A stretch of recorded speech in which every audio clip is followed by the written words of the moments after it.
Cukai hasil tembakau, atau yang lebih dikenal sebagai cukai rokok, telah menjadi salah satu sumber utama penerimaan negara di luar pajak. Setiap tahunnya, triliunan rupiah mengalir ke kas negara dari sektor ini, membantu membiayai berbagai program pembangunan dan layanan publik. Namun, di balik angka-angka besar itu, tersimpan dilema yang tak mudah dipecahkan. Setiap tahun, penetapan tarif cukai selalu memicu perdebatan sengit antara berbagai pihak. Pemerintah, industri rokok, petani tembakau, buruh pabrik, hingga aktivis kesehatan, semuanya memiliki kepentingan dan argumen masing-masing. Di ruang-ruang rapat, parlemen, hingga jalanan, suara pro dan kontra terus bergema, menandakan betapa kompleksnya persoalan ini. Cukai rokok memiliki dua fungsi utama yang saling bertolak belakang. Di satu sisi, cukai ini menjadi penopang keuangan negara, menopang anggaran untuk pendidikan, kesehatan, dan infrastruktur. Di sisi lain, cukai juga dirancang untuk mengendalikan konsumsi produk yang terbukti berdampak buruk bagi kesehatan masyarakat, seperti rokok. Namun, ketergantungan negara pada cukai rokok menciptakan dilema besar. Negara sangat membutuhkan pemasukan dari sektor ini, terutama di tengah tekanan ekonomi. Tapi di saat yang sama, pemerintah juga punya tanggung jawab moral untuk melindungi kesehatan warganya dari bahaya rokok. Kenaikan tarif cukai seringkali diharapkan bisa menekan jumlah perokok, terutama di kalangan anak-anak dan remaja yang rentan. Namun, kebijakan ini juga membawa risiko besar bagi industri rokok dan jutaan pekerja yang menggantungkan hidupnya di sektor ini. Penutupan pabrik, pemutusan hubungan kerja, dan keresahan sosial menjadi ancaman nyata. Dampak perubahan kebijakan cukai sangat dirasakan oleh petani tembakau, buruh pabrik, hingga pedagang kecil di pelosok negeri. Setiap keputusan pemerintah bisa berarti perubahan besar dalam kehidupan mereka, baik dari sisi pendapatan maupun keberlangsungan usaha. Pemerintah dihadapkan pada tugas berat untuk menavigasi kepentingan ekonomi dan kesehatan. Mencari titik keseimbangan antara kebutuhan anggaran dan perlindungan masyarakat bukanlah hal yang mudah. Setiap kebijakan harus dipertimbangkan dengan matang agar tidak menimbulkan dampak negatif yang lebih besar.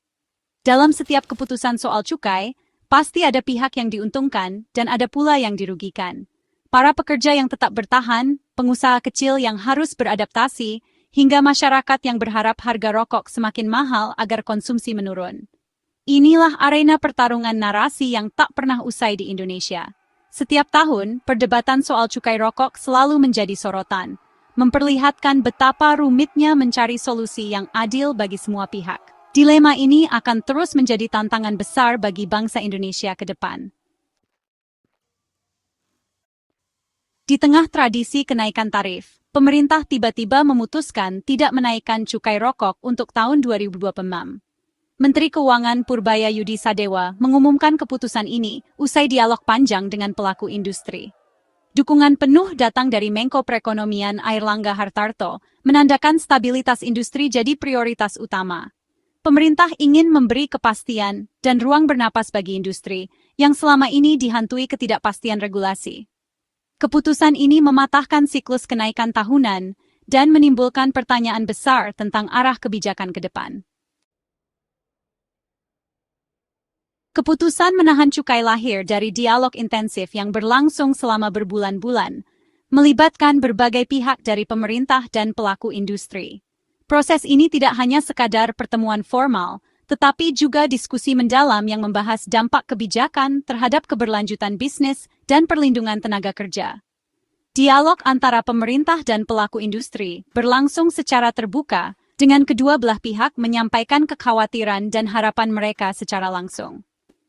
Pemerintah berupaya memahami kondisi real di lapangan, sementara pelaku industri menyoroti tantangan yang dihadapi akibat perubahan kebijakan fiskal. Dalam pertemuan penting, Menteri Keuangan menanyakan langsung harapan industri.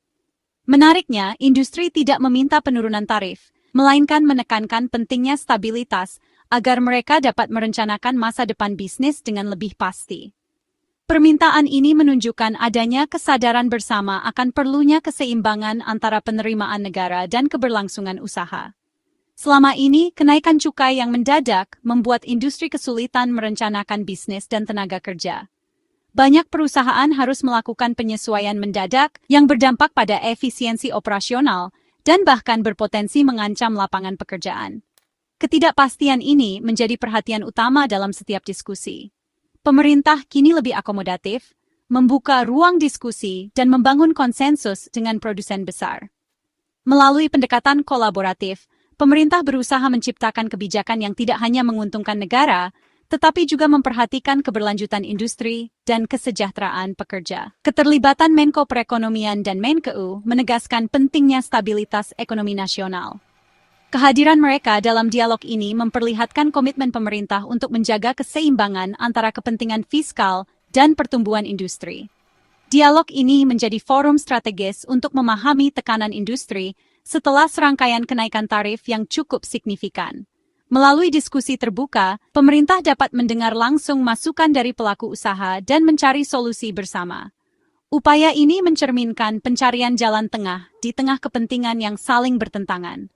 Dengan dialog yang konstruktif, diharapkan tercipta kebijakan yang adil, berkelanjutan, dan mampu menjaga stabilitas ekonomi serta perlindungan bagi seluruh pihak terkait.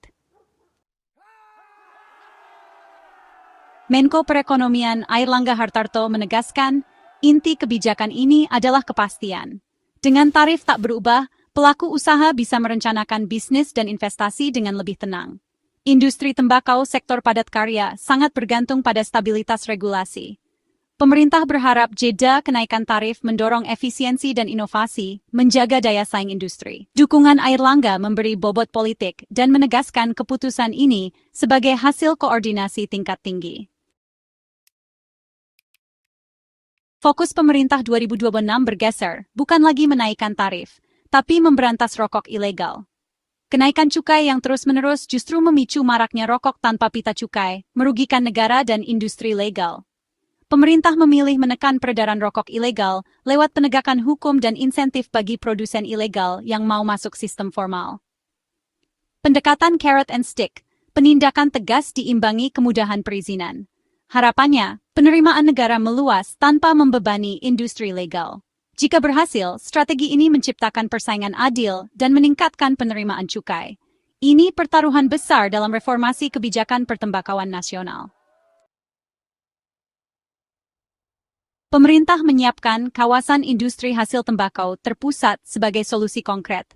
KI adalah ekosistem terintegrasi untuk produksi rokok skala kecil menengah, memudahkan pengawasan dan memastikan kepatuhan cukai. Fasilitas lengkap disediakan, dari mesin produksi hingga gudang, agar produsen kecil tertarik masuk sistem legal. Model ini sudah terbukti di beberapa daerah dan akan diperluas ke sentra industri rokok lain. Dengan KIH, pengawasan lebih efektif, industri kecil bisa bersinergi dengan perusahaan besar. Langkah ini diharapkan mengubah wajah industri rokok kecil dari tersebar dan ilegal menjadi terpusat dan legal.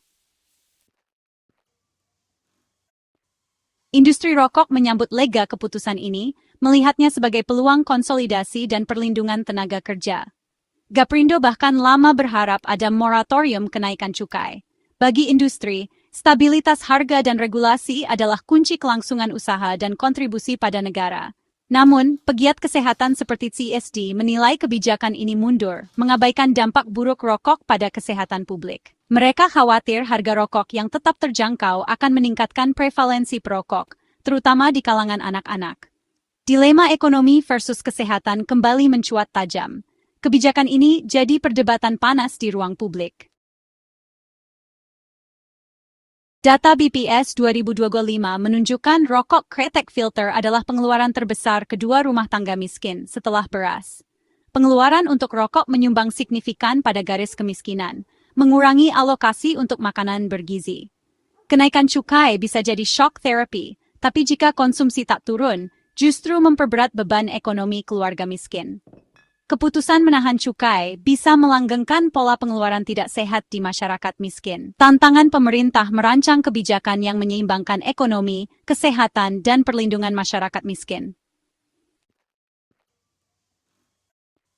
Keputusan pemerintah untuk menahan kenaikan cukai rokok pada tahun 2026 merupakan langkah yang tidak sederhana. Kebijakan ini diambil di tengah tekanan ekonomi dan sosial yang semakin kompleks, serta berbagai kepentingan yang saling bertabrakan.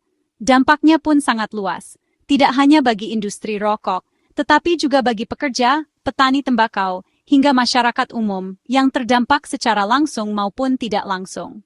Bagi industri dan para pekerja, keputusan ini memberikan kepastian dan ruang bernapas di tengah ketidakpastian ekonomi global.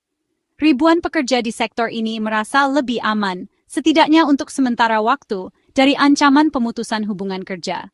Sementara itu, pemerintah mengalihkan fokusnya ke upaya pemberantasan rokok ilegal yang selama ini menjadi masalah besar. Penataan industri melalui program KIHT diharapkan mampu menekan peredaran rokok ilegal dan memperkuat ekosistem industri legal. Jika strategi ini berjalan sesuai rencana, penerimaan negara dari sektor cukai bisa tetap optimal. Pemerintah berharap dengan menekan rokok ilegal, pendapatan negara tidak berkurang, sementara industri legal tidak terbebani kenaikan cukai yang berlebihan. Namun, dari sisi kesehatan masyarakat, kebijakan ini menuai kritik. Banyak pihak menilai langkah ini justru mundur, karena akses terhadap rokok tetap terbuka lebar, terutama bagi kelompok rentan seperti remaja dan anak-anak. Risiko kesehatan jangka panjang pun tetap mengintai. Dilema antara kepentingan ekonomi dan kesehatan masyarakat kembali menjadi sorotan utama. Pemerintah dihadapkan pada pilihan sulit, menjaga stabilitas ekonomi atau melindungi generasi masa depan dari bahaya rokok. Pertanyaannya, apakah ini benar-benar jalan tengah yang efektif, atau justru kompromi yang berisiko merugikan banyak pihak dalam jangka panjang? Hanya waktu yang akan membuktikan apakah strategi ini mampu menjawab tantangan yang ada, atau justru menimbulkan masalah baru di masa depan. Tantangan ke depan adalah memastikan strategi baru ini benar-benar berjalan efektif, dengan pengawasan ketat dan evaluasi berkelanjutan.